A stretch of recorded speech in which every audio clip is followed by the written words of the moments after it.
Good morning, world of readers. I am Book Dragon Erin, and I would like to welcome you all back to my booktube channel.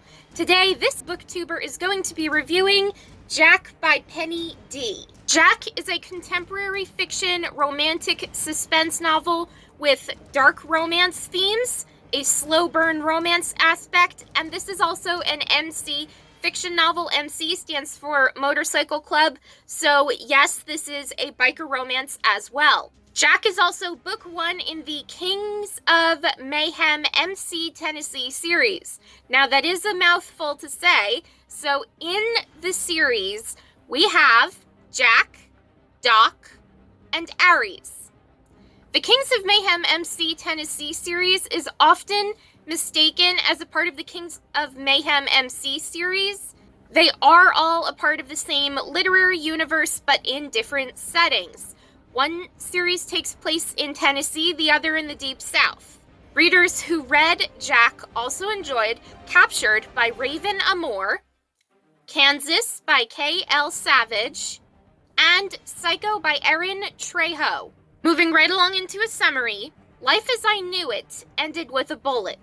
It stole my brother from me, and it destroyed my family. From the ashes, I rose stronger and meaner, with a plan to exact the kind of revenge best served bloody and cold. I took out every single person I held responsible except one. He's a phantom, but his days are numbered because I won't stop until I am done. Then she shows up, my forbidden fruit, a light to my darkness. I should resist her because whatever I touch is the thing that I eventually destroy. And my feisty wildflower deserves so much more than that. More than this, more than me, but there is a monster lurking in the shadows.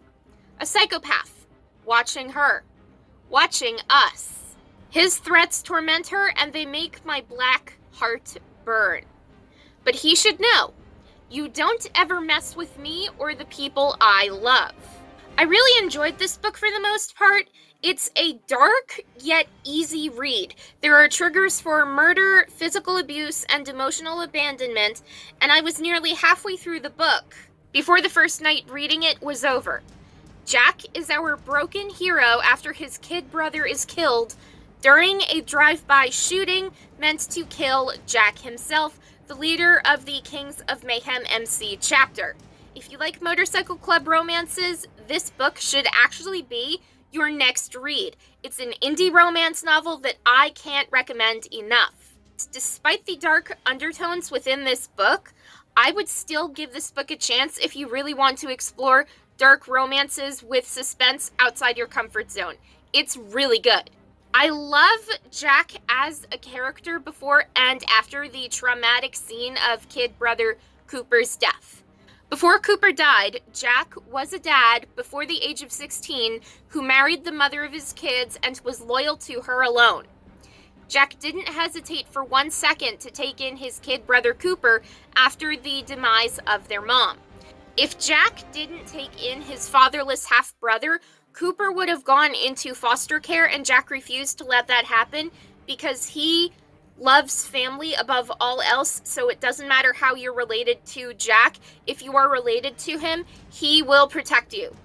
Also, Jack was more of a father figure to Cooper than a protective older brother, and when Cooper struggled, Jack told him, "You can tell me anything, and I will always love you. I just want you to be happy." After Cooper died, Jack emotionally abandoned his wife, leading her to leave him. Despite their divorce, they remained close friends. Jack's ex-wife's new husband ran one of their clubs and came to Thanksgiving dinners. And I do actually admire that part about Jack because even though his ex-wife divorced him, they remained friends with no animosity towards the other, which is so rare, especially in today's society. I mean, two people can love each other, they can get married, they can split up, and it's an ugly divorce. I hear so many horrible things about ugly divorces, and this book shows a cordial, calm divorce between two characters who still love each other, but in a completely different way. So I respect that, and I do love that aspect about this book by Penny Dee.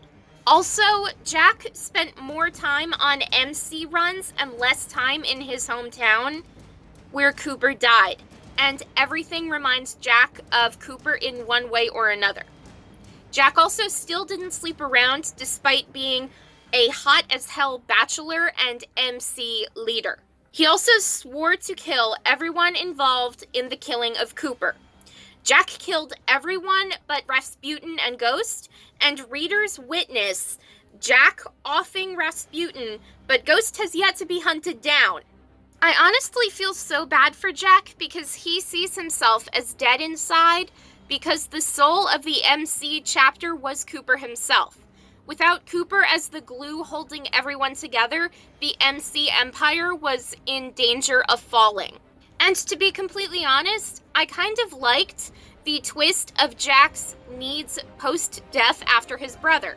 Jack and his MC men go for weeks-long motorcycle rides, and when they get back to their hometown in Tennessee, Jack gives the go-ahead to his MC brothers to be serviced by brothels under their protection. When Jack sees his red-headed woman, they play chess instead of fuck. I actually like the idea of sex not being all that important to Jack in his everyday life, and how he would rather play chess and keep his wits about him in his head than give into a game of the physical sort. Now, don't get me wrong, sex is important to me too, but I just admire how sex isn't the first thought in everyone's heads. So when it concerns Jack, I actually do respect him. Also, the one thing that I find hard to believe, however, is that MC President Jack has gone without sex for months. You would expect someone of his caliber and attractiveness to have sex with a different woman every single night, right? He likes sex, but he doesn't put all his time into that alone. So that's strange, but also commendable. And he's sort of the poster guy for the biker boy you would actually want to have meet your parents after dating for a while. Now, I have never, ever dated a biker, but if I was to date a biker, I would definitely want to date somebody like Jack. About halfway through the book, I was nearly screaming for Jack and Bronte to just fuck already.